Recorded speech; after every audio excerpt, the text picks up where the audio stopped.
LTV news కి స్వాగతం. నేను నాగశ్రీ. బులెటిన్ లో ముందుగా హెడ్లైన్స్.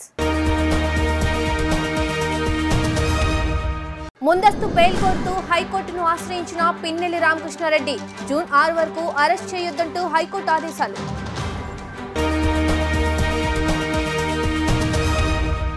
ముఖ్యమంత్రిగా చంద్రబాబు అమరావతిలో ప్రమాణం చేస్తారని వెల్లడించిన మాజీ ఎమ్మెల్సీ బుద్దా వెంకన్న. లోకేష్ కు టీడీపీ అధ్యక్ష బాధ్యతలు ఇవ్వాలని డిమాండ్.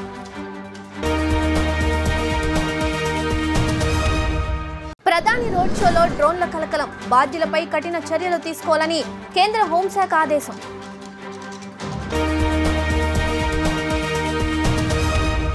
ఇక డీటెయిల్స్ చూస్తే వైఎస్ఆర్సీపీ ఎమ్మెల్యే పిన్నెల్లి రామకృష్ణారెడ్డి ముందస్తు బెయిల్ పిటిషన్పై హైకోర్టు ఆదేశాలు జారీ చేసింది. జూన్ 6 వరకు పిన్నెల్లిపై ఎలాంటి చర్యలు తీసుకోవద్దని పేర్కొంది. కాగా పోలింగ్ రోజు పల్నాడు జిల్లా మాచర్ల నియోజకవర్గం పరిధిలోని పాల్వాయి గేట్ పోలింగ్ కేంద్రంలో ఈవీఎంను ధ్వంసం చేసిన కేసులో ఆయన A1 నిందితుడిగా ఉన్నారు. మాచర్ల వైఎస్ఆర్సీపీ ఎమ్మెల్యే పిన్నెల్లి రామకృష్ణారెడ్డికి ఏపీ హైకోర్టు ఆదేశాలు జారీ చేసింది. పోలింగ్ రోజు పల్నాడు జిల్లా మాచర్ల నియోజకవర్గం పరిధిలోని పాల్వాయి గేటు పోలింగ్ కేంద్రంలో ఈవీఎంను ధ్వంసం చేసిన కేసులో ఆయన A1 నిందితుడిగా ఉన్నారు. ఈ ఘటనను ఈసీ సీరియస్ గా తీసుకోవడంతో పోలీసులు వివిధ సెక్షన్ల కింద పిన్నెల్లిపై కేసులు నమోదు చేశారు. ప్రస్తుతం పరారీలో ఉండగా పోలీసులు 8 ప్రత్యేక బృందాలతో ముమ్మరంగా గాలింపు చేపట్టారు. బుధవారం హైదరాబాద్లో పిన్నెల్లి కారును గుర్తించిన ఏపీ పోలీసులు ఆయన డ్రైవర్, గన్మెన్ ను అదుపులోకి తీసుకున్నారు. ఈ నేపథ్యంలో పిన్నెల్లి ముందస్తు బెయిల్ ఇవ్వాలని కోరుతూ హైకోర్టులో లంచ్ మోషన్ పిటిషన్ దాఖలు చేశారు. ఈ పిటిషన్పై హైకోర్టు విచారణ చేపట్టింది. ఈ మేరకు జూన్ 6 వరకు పిన్నెల్లిపై ఎలాంటి చర్యలు తీసుకోవద్దని ఆదేశాలు జారీ చేసింది. అదేవిధంగా పిన్నెల్లి సహా పోటీ చేసిన అభ్యర్థుల ముందస్తు బెయిల్ పైన ఆదేశాలిచ్చింది. అయితే హైకోర్టును ఆశ్రయించడానికంటే ముందు పిన్నెల్లి రామకృష్ణారెడ్డి లొంగిపోతాడని భావించి అప్రమత్తమైన పోలీసులు కోర్టు ఆవరణలో పహారా కాశారు. ఇప్పటికే హైదరాబాద్లో పిన్నెల్లి డ్రైవర్, గన్మెన్ ను అదుపులోకి తీసుకున్నారు. పిన్నెల్లి కోసం 8 ప్రత్యేక పోలీసు బృందాలు గాలింపు చర్యలు చేపట్టారు. అయినప్పటికీ పిన్నెల్లిని పట్టుకోలేకపోయారు. ఇది రిక్వెస్ట్ కాదు, మా డిమాండ్. ఈ పార్టీ నారా వారి రెక్కల కష్టం. నారా లోకేష్ కి ఏపీ టీడీపీ అధ్యక్ష బాధ్యతలు ఇవ్వాలి. చంద్రబాబు సీఎంగా, లోకేష్ పార్టీ చీఫ్గా ఒకే రోజు బాధ్యతలు చేపట్టాలి అంటూ తెలుగుదేశం నేత బుద్దా వెంకన్న అన్నారు. పార్టీలో అన్ని వర్గాలు చంద్రబాబు, లోకేష్ వెంటే ఉంటాయి. ఎస్సీ, ఎస్టీ, బీసీ సహా అన్ని వర్గాలు దీనికి మద్దతిస్తాయంటూ బుద్దా వివరించారు. వన్ టౌన్ నివాసంలో ఏర్పాటు చేసిన విలేకరుల సమావేశంలో టీడీపీ మాజీ ఎమ్మెల్సీ బుద్దా వెంకన్న పలు కీలక వ్యాఖ్యలు చేశారు. సీఎంగా చంద్రబాబు అమరావతిలో ప్రమాణం చేస్తారంటూ పేర్కొన్నారు. టీడీపీ కూటమి 130కి పైగా స్థానాల్లో గెలుస్తుందన్నారు. సీఎంగా చంద్రబాబు అమరావతిలో ప్రమాణం చేస్తారు. చంద్రబాబు, లోకేష్, భువనేశ్వరి, బ్రాహ్మణి నలుగురు 4 దిక్కుల పార్టీ కోసం పనిచేశారన్నారు. చంద్రబాబు నాయుడు గారు అమరావతిలో ప్రమాణ స్వీకారం చేస్తారు. మేము చంద్రబాబు నాయుడు గారిని డిమాండ్ చేస్తున్నప్పుడు, మొన్నటి వరకు రిక్వెస్ట్ చేసేప్పుడు మాత్రం డిమాండ్ చేస్తున్నాం. 132 కిలోమీటర్ల పాదయాత్ర చేసి 226 రోజులలో 3123 రోజులు పాదయాత్ర చేసినటువంటి వ్యక్తి పార్టీ కోసం నారా లోకేష్ బాబు గారు. 2004లో ప్రభుత్వం, కాంగ్రెస్ ప్రభుత్వం గురించి రాజశేఖర రెడ్డి పాదయాత్ర చేశారు. అలాగే 2014లో ప్రభుత్వం రావడం కోసం, ప్రజల కష్టాలు తెలుసుకోవడం కోసం చంద్రబాబు గారు పాదయాత్ర చేశారు. అలాగే 2019లో పాదయాత్ర చేశాడు జగన్మోహన్ రెడ్డి. అయితే ఆయన జగన్మోహన్ రెడ్డి పాదయాత్ర వెరైటీ పాదయాత్ర. ఏంటంటే ఆయనది శుక్రవారం, శనివారం, ఆదివారం సెలవు. మరి పాదయాత్ర అయినా సరే పాదయాత్ర చేశాడు, మనం దాన్ని కూడా ఒప్పుకోడు. అలాగే పార్టీ భుజస్కంధాల మీద పెట్టుకొని జాతీయ పార్టీ ప్రధాన కార్యదర్శిగా లోకేష్ బాబు గారు కూడా పాదయాత్ర చేయడమే కాకుండా చంద్రబాబు గారు ఈ రాష్ట్రంలో నాకు తెలిసి దాదాపు ఒక 20 నుంచి 30 వేల మందిని పేరుతో పిలుస్తారు. అలాగే లోకేష్ బాబు గారు ఆ 20-30 వేల మందినితో సహా ఇంకొక 20-30 వేల మందిని పేరుతో పిలిచే నాయకత్వాన్ని సంపాదించుకున్నాడు లోకేష్ బాబు గారు. మీరు ఏ రోజైతే ప్రమాణ స్వీకారం చేస్తారో అమరావతిలో, అది ప్రభుత్వ అక్కడ ఏర్పాటు చేస్తుంది. దానికి ఆపోజిట్గానే పార్టీది ఒక వేదిక ఏర్పాటు చేసి అదే రోజు నారా లోకేష్ బాబు గారిని పార్టీ అధ్యక్షుడిగా అనౌన్స్ చేయాలి. ఇది మా డిమాండ్. డిమాండ్ అంటే ఎందుకు డిమాండ్ అంటే డిమాండ్ చేసే హక్కు నాకుంది. ఈ నెల 8వ తేదీన విజయవాడలో ప్రధాని నరేంద్ర మోదీ, ఎన్డీఏ భాగస్వాములు చంద్రబాబు, పవన్ కళ్యాణ్లతో కలిసి రోడ్ షోలో పాల్గొన్నారు. అయితే ప్రధాని రోడ్ షోలో డ్రోన్లు ఎగరడం కలకలం రేపింది. దీన్ని కేంద్ర హోంశాఖ తీవ్రంగా పరిగణిస్తోంది. ఇది ఖచ్చితంగా భద్రతా వైఫల్యమేనని వెంటనే విచారణ జరిపి బాధ్యులపై కఠిన చర్యలు తీసుకోవాలని ఆదేశించింది. ఈ మేరకు కేంద్ర హోంశాఖ ఏపీ డీజీపీకి లేఖ పంపింది. ప్రధాని రోడ్ షో ప్రారంభానికి 45 నిమిషాల ముందు రోడ్ షో ముగింపు సమయంలో డ్రోన్లు ఎగరవేశారంటూ తన లేఖలో ఆరోపించింది. ప్రధాని రోడ్ షో చేపట్టిన బందర్ రోడ్డు ప్రాంతాన్ని ఎస్పీజీ ముందుగానే నో ఫ్లై జోన్గా ప్రకటించింది. ఎస్పీజీ మార్గదర్శకాలు ఇచ్చినప్పటికీ మోదీ రోడ్ షోలో డ్రోన్లు కనిపించాయి. రోడ్ షో ప్రారంభానికి 45 నిమిషాల ముందు ఓ డ్రోన్ను గుర్తించిన ఎస్పీజీ సిబ్బంది దాన్ని నిర్వీర్యం చేశారు. మానసిక వికాసానికి, వర్తమాన సమాజంలోని సమస్యల పరిష్కారానికి బౌద్ధం దారి చూపుతుందని centre for social psychology president professor Nuthalapati Aravind అన్నారు. బౌద్ధాన్ని ఆచరిస్తున్న దేశాల్లోని ప్రజలు జీవనశైలి అభివృద్ధి పదంలో నడిపిస్తుందని అన్నారు. మానవతా వేదిక ఆధ్వర్యంలో మంగళగిరి గౌతమ బుద్ధ రోడ్లోని వైష్ణవి కళ్యాణ మండపంలో సాయంత్రం 6 గంటలకు గౌతమ బుద్ధుని 2568వ జయంతి వేడుకలను ఘనంగా నిర్వహించారు. ఈ సందర్భంగా వారు మాట్లాడుతూ, మన దేశంలో నడిగాడిన బౌద్ధం ఎల్లలు దాటి విశ్వవ్యాప్తం కావడం ముదవాహమన్నారు. కరుణ, మైత్రి పునాదుల మీద విశ్వ శ్రేయస్సుకు దోహదపడే బౌద్ధమని అన్నారు. నైతికత పునాదుల మీద నడిచేది బౌద్ధమని, నేటి సైకాలజిస్టులో ఏ ఒక్కరూ బుద్ధుడు మార్గాన్ని తాక్కుండా ముందుకు వెళ్లలేరని అన్నారు. మానవ జాతి మనుగడ కోసం, ప్రస్తుతం సమాజంలోని రుగ్మతల నిర్మూలన కోసం 2500 సంవత్సరాల క్రితమే గౌతమ బుద్ధుడు బౌద్ధ ధర్మాన్ని రూపొందించి మానవాళి సుఖశాంతులతో ఉండేందుకు తన బోధనలు అందించారన్నారు.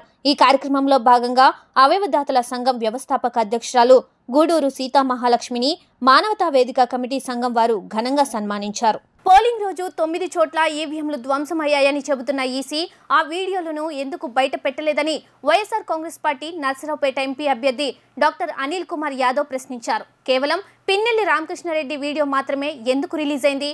వీడియో ఈసీ రిలీజ్ చేసిందా? వేరే వ్యక్తులు లీక్ చేశారని నిలదీశారు. దానిపై ఈసీ ఎందుకు చర్యలు చేపట్టలేదు? కేవలం వైసీపీపై నింద వేయాలనే క్రమంలో టీడీపీని ఈసీ కాపాడుతున్న మాట వాస్తవం కాదా అని ప్రశ్నించారు. నర్సరావుపేటలో ఎంపీ అభ్యర్థి అనిల్ కుమార్ యాదవ్ మాట్లాడుతూ, పోలింగ్ రోజు ముట్టుగూరు గ్రామంలో టీడీపీ నేతలు ఎస్సీ బీసీలపై దాడి చేశారని అన్నారు. 9 చోట్ల ఈవీఎంలు ధ్వంసం చేశారని ఈసీ చెబుతోంది. కేవలం పిన్నెల్లి రామకృష్ణారెడ్డి వీడియో మాత్రమే ఎందుకు, ఎలా రిలీజ్ అయిందని ప్రశ్నించారు. 9 చోట్ల ఈవీఎంలు ధ్వంసమైతే మిగతా 8 ఘటనల వీడియోలు ఎందుకు రిలీజ్ కాలేదని ఇవన్నీ చూస్తుంటే అనుమానాలు వ్యక్తమవుతున్నాయి. తుమ్మూరుకోటలో టీడీపీ వారు ఈవీఎంను ధ్వంసం చేశారు. చింతపల్లిలో రిగ్గింగ్ చేశారు. ఒప్పిచర్లలో ఓటు వేస్తున్న ఎస్టీలను బూత్లో నుంచి కొట్టుకుంటూ బయటకు లాక్కొచ్చారని ఆయన స్పష్టం చేశారు. ఎన్నికలు ఇంకొక 3 రోజులు ఉండగానే అధికారులంతా హుటాహుటిన మార్చడం, ఎస్ఐల్ని సీఐల్ని మార్చడం, సీఐలు కూడా వాళ్ళ సామాజిక వర్గానికి సంబంధించి సీఐలు తీసుకురావటం, ఇవన్నీ కూడా చూడటం జరిగింది. ఈరోజు వాస్తవానికి ఆ రోజు ఎన్నికల రోజు కూడా అనేక సార్లు మా ఎమ్మెల్యే అభ్యర్థి రామకృష్ణారెడ్డి గారు అనేక సార్లు చెప్పాడు. ముఖ్యంగా ఈరోజు వాళ్ళు చెప్తా ఉన్నారు, వాళ్ళ ఎంపీ అభ్యర్థి కృష్ణదేవరాయలు గాని వీళ్ళందరూ కూడా ఏం చెప్తా ఉన్నారు, మాకు పోలీసు ఎక్కడా కూడా సహకరించలేదు, పోలీసు ఇది చేయలేదు, పోలీసు బందోబస్తు పెట్టలేదని మాట్లాడుతున్నారు. ఈరోజు స్పష్టంగా మేము తెలుగుదేశం పార్టీ నాయకులు కానీ ఈసీఐని కూడా అడుగుతా ఉన్నాం, మీరు ఇంపార్షియల్ గా వ్యవహరించలేదని దానికి. ఈరోజు ఇదే మాచర్లో ఎమ్మెల్యే గారి గ్రామం అయిన కర్లగుంట కావచ్చు, కేపీగూడెం ఏదైతే కేవలం 4000 ఓట్లున్న 2 గ్రామాలలో, పక్కపక్క గ్రామాలలో 2 డిఎస్పీలు పెట్టారు మీరు.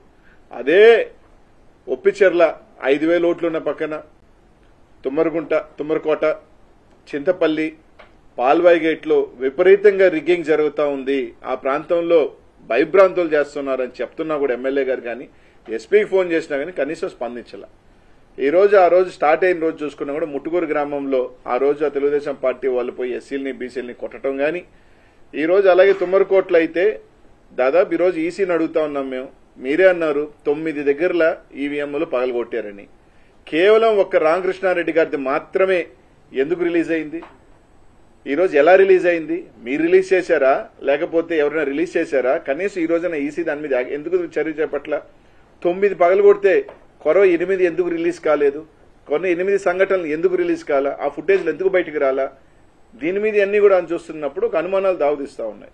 ఈరోజు తుమ్మరకోటకు సంబంధించి తెలుగుదేశం వాళ్ళు పగలగొట్టారు, దాదాపు ఇంకొక దగ్గర పగలగొట్టారు, చింతపల్లిలో రిగ్గింగ్ చేశారు, ఒప్పిచెర్లలో అయితే ఎస్టీల్ని ఓట్లు లేకపోతే బూత్ లో కొట్టుకొని బయటకు తీసుకొచ్చారు.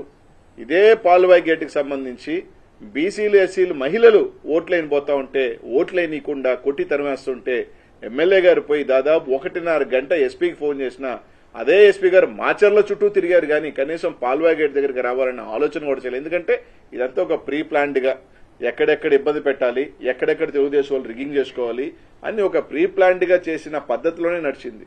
ఎండలు మండిపోతున్న వేళ విశాఖ తుఫాను హెచ్చరికల కేంద్రం చల్లటి కబురు చెప్పింది. పశ్చిమ మధ్య బంగాళాఖాతంలో ఏర్పడిన తీవ్ర అల్పపీడనం వాయుగుండంగా మారింది. ఇది క్రమంగా బలపడి తీవ్ర వాయుగుండంగా ఆ తర్వాత తుఫానుగా మారే అవకాశాలు ఉన్నాయి. ప్రస్తుతం ఇది ఈశాన్య దిశగా పయనిస్తుందని విశాఖ తుఫాను హెచ్చరికల కేంద్రం పేర్కొంది. ఇది క్రమంగా బలపడి తుఫానుగా ఈ నెల 26వ తేదీ రాత్రికి బర్మా సమీపంలో తీరం దాటే అవకాశం ఉందని వెల్లడించింది. తుఫాను ప్రభావంతో ఉత్తర ఒడిశా, పశ్చిమ బెంగాల్, ఈశాన్య రాష్ట్రాల్లో పలుచోట్ల సాధారణం నుండి భారీ వర్షాలు పడే అవకాశాలు ఉన్నాయని తెలిపింది. ఈ తుఫాను ప్రభావం ఆంధ్రప్రదేశ్ మీద పెద్దగా ఉండదని విశాఖ తుఫాను హెచ్చరికల కేంద్రం పేర్కొంది. కాగా ప్రస్తుతం ఉత్తర కోస్తా జిల్లాల్లో అక్కడక్కడ చెదురుమదురుగా ఉరుములు, మెరుపులతో కూడిన జల్లులు పడే అవకాశం ఉందని వెల్లడించింది. రాష్ట్రంలో మిగతా జిల్లాలలో ఎండల తీవ్రత కొనసాగుతోందని, 2 రోజుల తర్వాత పొడిగాలులు తీవ్రత కూడా ఉంటుందని హెచ్చరించింది. ప్రస్తుతం అన్ని పోర్టులకు 1వ నెంబర్ హెచ్చరిక కొనసాగుతోందని, మత్స్యకారులు వేటకు వెళ్లకూడదని విశాఖ తుఫాను హెచ్చరికలు జారీ చేసింది. విశాఖ తుఫాను హెచ్చరికల కేంద్రం జారీ చేసింది. సిట్ ఎదుటకు వీల్ చైర్లో వచ్చిన చంద్రగిరి టీడీపీ అభ్యర్థి పులివర్తి నాని మే 14న ఏం జరిగిందో వివరించారు. ఆ రోజు తనపై జరిగిన దాడి వెనుక ఉన్నది చెవిరెడ్డి భాస్కర్ రెడ్డి అని స్పష్టం చేశారు. కుట్రతోనే చెవిరెడ్డి ఈ దాడికి పాల్పడినట్టు ఆరోపించారు. పోలీసులకు అన్ని ఆధారాలు సమర్పించానని, న్యాయం చేయాలని కోరానని పులివర్తి నాని వెల్లడించారు. ఏపీలో మే 13వ తేదీన పోలింగ్ జరగ్గా ఆ తర్వాత రోజు తిరుపతి పద్మావతి మహిళా యూనివర్సిటీ వద్ద చంద్రగిరి టీడీపీ అభ్యర్థి పులివర్తి నానిపై దాడి జరిగింది. ఆ సమయంలో పల్నాడులో, అనంతపురం జిల్లాలోనూ పలు హింసాత్మక ఘటనలు జరిగాయి. దీనిపై కేంద్ర ఎన్నికల సంఘం ఆదేశాలతో ఏపీ ప్రభుత్వం సిట్ను నియమించింది. సిట్ సభ్యుల్లో ఒకరైన డీఎస్పీ రవి మనోహరాచారి ఇవాళ తిరుపతి ఎస్వీయూ పోలీస్ స్టేషన్లో విచారణ చేపట్టారు. ఈ విచారణకు పులివర్తి నాని వీల్ చైర్లో హాజరయ్యారు. ఈస్ట్ డీఎస్పీ గారు దీనిపైన కూడా ఎంక్వైరీ చేయడం జరిగింది. ఏం జరిగింది, ఎట్లా అని అన్ని విషయాలు చెప్పి ఆయన ఒకటే చెప్పాం, ఇక్కడ దీంట్లో కర్మ, కర్త, క్రియ ఎవరనేది వాళ్ళని చేయండి సార్. అమాయకులు మేము పెట్టింది 4, మిగిలిన వ్యక్తులు ఎవరు కానీ మేము చెప్పలా. నేను అడగలేదు. కానీ ఎట్లా జరిగిందంటే నాకు కాల్పుల సౌండ్ విన్నా. ఆ లోపల మమ్మల్ని లాగెత్తి లోపల వేసుకున్నారు మా వాళ్ళు. అది తెలిసింది. కాల్చినప్పుడు నా పైన అటాక్ చేయకపోతే కాల్ చేయడని తెలిసింది చెప్పాను. గాయపడిన వ్యక్తి సంబంధించి వివరాలు ఏమి నాకు కూడా అడగలేదండి. నేను ఇంతవరకు అడగల. పేపర్లో నిన్న కూడా చూసిన ఆ వ్యక్తికి సంబంధించిన డమ్మీ వ్యక్తే తిరుమల నుంచి తీసుకుని వచ్చి అరెస్ట్ చేశారని చెప్పడం మొన్న 3 రోజుల ముందు పేపర్లో 2 సార్లు చూశాను. అదే గన్మ్యాన్కి ఏమైనా భద్రత కల్పించాలని కోరారని చెప్పాను. గన్మ్యాన్కి భద్రత కల్పించాలి అతనికి అని చెప్పడం చెప్పాను.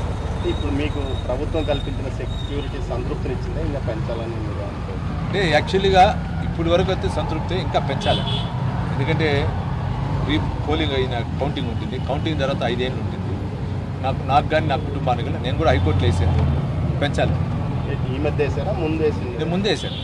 ఎలక్షన్కి ముందే వేసా. ఎలక్షన్కి కరెక్ట్గా నామినేషన్ 25 అంటే నాకు 23వ తేదీ 24వ తేదీ ఆర్డర్స్ కూడా ఇచ్చాను.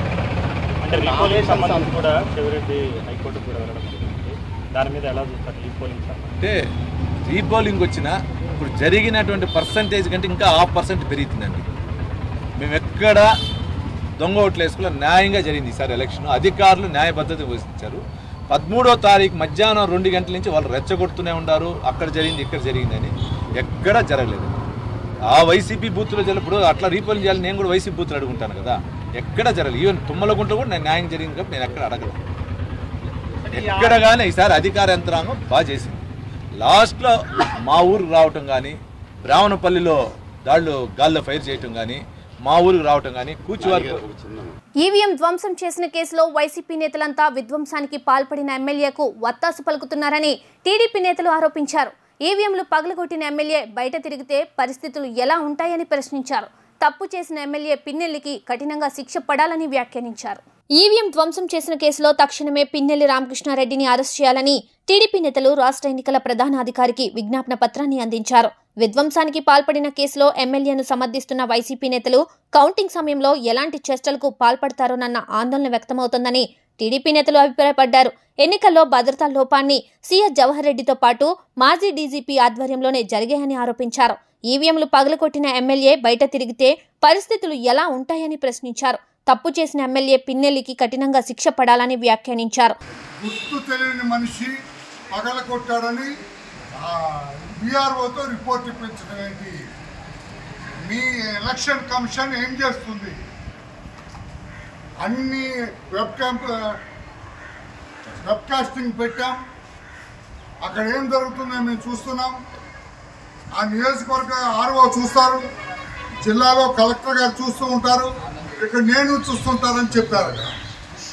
కానీ మీరందరూ ఏం చూశారు? మరి 13వ తారీఖు పగిలితే వెంటనే తెలియాలి కదా, మీకు వెంటనే యాక్షన్ తీసుకోవాలి కదా. తీసుకోలేదు. ఎందుకు తీసుకోలేదు? ఆ రోజు జరిగితే ఎమ్మెల్యేని అన్నీ పట్టుకుని లోపలేయచ్చు కదా. అక్కడ ఉన్న ఇద్దరు కానిస్టేబుల్స్ ఎమ్మెల్యేని పట్టుకోవాలి కదా. ఎప్పుడైతే బాక్స్ పగలగొట్టారో what is the duty of the police constables? చెరొక రెక్క వెలగదీసి పట్టుకోవాలి ఎమ్మెల్యేని. పట్టుకొని నువ్వు పగలగొడతావా, పదాన్ని నువ్వు లోపలేస్తాం, అరెస్ట్ చేస్తాం, తీసుకెళ్ళాలి. ఆ కానిస్టేబుల్స్ ఏం చేస్తున్నారు? అక్కడ ఇంకా పోలీస్ అధికారులు ఎవరు డ్యూటీలో ఉన్నారు? సమాధానం చెప్పాలి. సెంట్రల్ ఫోర్స్ అది సెన్సిటివ్ బూత్ కింద రికార్డ్ అయింది. మాచర్ల కాన్స్టిట్యున్సీకి సెంట్రల్ ఫోర్స్ వెళ్ళింది. సిఆర్పిఎఫ్ కావచ్చు, బిఎస్ఎఫ్ కావచ్చు, సెంట్రల్ ఫోర్స్ అక్కడ. సెంట్రల్ ఫోర్స్ ఎందుకు పెట్టలేదు ఇక్కడ? ఈ బూత్లో సెంట్రల్ పోలీస్ ఆఫీసర్ ఉంటే కాల్చి పడేసేవాడు, ఫైర్ ఓపెన్ చేసి ఉండేవాడు. ఎమ్మెల్యే వెళ్ళేవాడు కాదు, తుపాకీ తీసుకొని కొట్టేవాడు. అతను ఉంటే ఎమ్మెల్యే మొహం పాలు కొట్టేవాడు. ఎందుకు ఫోర్స్ని ఎందుకు పెట్టలేదు? అక్కడ కావాలని పెట్టలేదా? అక్కడ పెట్టొద్దని ఎవరన్నా చెప్పారా? ఎందుకు సిఎస్ఎఫ్ కానీ సిఆర్పిఎఫ్ కానీ బిఎస్ఎఫ్ సెంట్రల్ ఫోర్స్ వచ్చారు కదా, సఫిషియంట్ ఫోర్స్ పంపించారు కదా, మరి ఎందుకు మీరు సెంట్రల్ ఫోర్స్ పెట్టలేదంటే సమాధానం లేదు. వార్తలు ముగించే ముందు హెడ్లైన్స్ మరోసారి. ముందస్తు బెయిల్ కోరుతూ హైకోర్టును ఆశ్రయించిన పిన్నెల్లి రామకృష్ణారెడ్డి. జూన్ 6 వరకు అరెస్ట్ చేయొద్దంటూ హైకోర్టు ఆదేశాలు.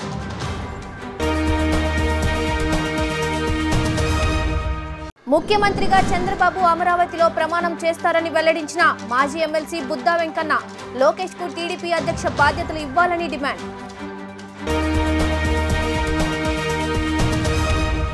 ప్రధాని రోడ్ షోలో డ్రోన్ల కలకలం. బాధ్యులపై కఠిన చర్యలు తీసుకోవాలని కేంద్ర హోంశాఖ ఆదేశం.